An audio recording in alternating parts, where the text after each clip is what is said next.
that they're changing my voice. Proverbs 29. So there's pretty heavy fume here. Let me just wrap this up real fast. Whoever remains stiff-necked after many rebukes will suddenly be destroyed without remedy. When the righteous thrive, the people rejoice. When the wicked rule, the people groan. A man who loves wisdom brings joy to his father, but a companion of prostitutes squanders his wealth. So it's said that the word, a variation of the word for Lupercus, I guess his name is a variation of a way of saying a prostitute. As the story goes. So Valentine's Day is actually Pan Day, it's Prostitute Day, it's Lupercus Day. And I'm sure it's connected to the word lupus in various ways, and also the loop, right? The loop in regards to the reproductive cycle.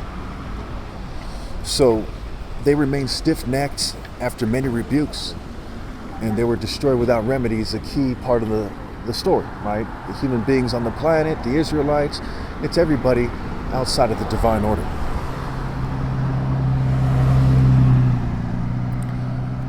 So again, a man who loves wisdom, right, being wise enough not to date a prostitute. So when they say don't slut shame, they're basically saying be a fool instead of being wise. Wise, and keep in mind that wisdom is described as a woman. So it's a disagreement whether or not a woman should be wise or a silly kind of scatterbrained fool who gets used by men, used by society, played out, what have you.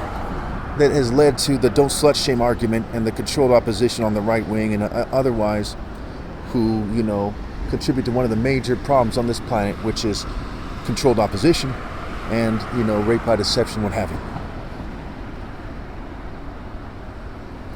Okay. By justice, a king gives a country stability, but those who are greedy for bribes tear it down. Those who flatter their neighbors spread nets for their fleet.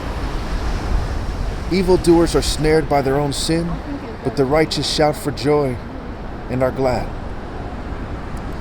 The righteous care about justice for the poor, but the wicked have no such concern. The righteous care about what? Justice for the poor. So the throne is established in righteousness and justice. Justice for the immigrant, justice for the person who lives in this country, right? The citizen, what have you. The righteous care about the principles of justice. Romantic justice, right? Justice for the poor includes romantic justice. But the wicked are not concerned on the spectrum. They might be kind of concerned, but they're not concerned enough to make it their life mission to be morally precise and to do people justice. Very important scripture right there. You should write it down. It's Proverbs 29, verse 7. Mockers stir up the city, but the wise turn away anger. Who, what, when, where, how, why? Did David, when he faced Goliath, turn away anger? Did he embrace anger? And did he strike down Goliath and cause a surge of righteous indignation in the Spirit of God, to strike down the Philistines all the way to the gates of Ekron or Gath or whatever it says? Okay. If a wise person goes to court with a fool, the fool rages and scoffs, and there is no peace. The bloodthirsty hate a person of integrity and seek to kill the upright. So it says flat out that the bloodthirsty seek to kill the upright. So you shouldn't be surprised that they're persecuting me, because I propound moral precision as someone who's obviously a moral person, a man of God. Fools give vent to their rage, but the wise bring calm in the end. If a ruler listens to lies, all his officials become wicked. So it says if a ruler listens to lies, all his officials become wicked. The whole government, right? It's collective guilt. And that also goes for his followers, right? No servant can be greater. Matthew 10. If the head of the house has been called Beelzebul, how much more the members of his household? So the ruler listened to lies, and his servants and his officials became wicked. He listened to the deities he's following, Baal and Molech and Chemosh and Rephan and so on and so forth, and Pan. The poor and the oppressor have this in common. The Lord gives sight to them both. If a king judges the poor with fairness, his throne will be established forever. A rod and a reprimand impart wisdom, but a child left undisciplined disgraces its mother. When the wicked thrive, so does sin, but the righteous will see their downfall. So again, if a child is left undisciplined, not disciplined enough to choose to obey God through me, it disgraces her. The child disgraces his mother, his or her mother, their mother. Be it Babylon, be it their nation, be it their church, be it their family, their actual physical mother. Who taught them? Who raised them? The son of a you-know-what. Did not come here for the dogs, as they say, as it says in Scripture.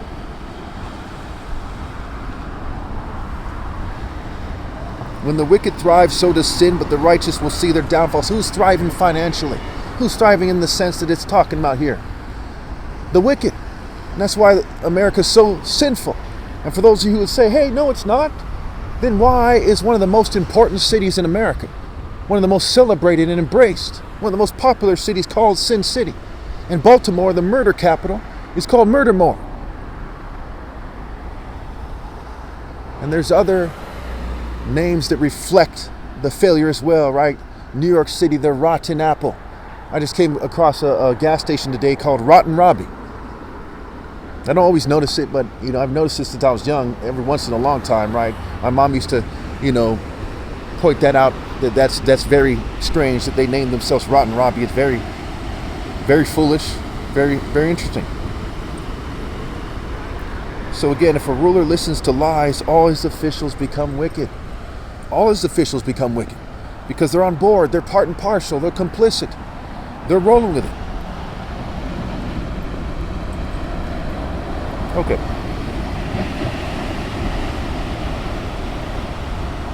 So it says, discipline your children, they will give you peace, they will bring you the delights you desire.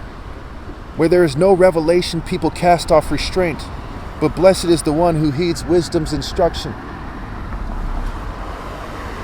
Do you see someone who speaks in haste? There is more hope for a fool than for them. Are they talking about when I talk quickly? Because it's cold out here when I'm fumed? No. It's talking about people who speak quickly in a way that's reckless, in a way that does them spiritual harm.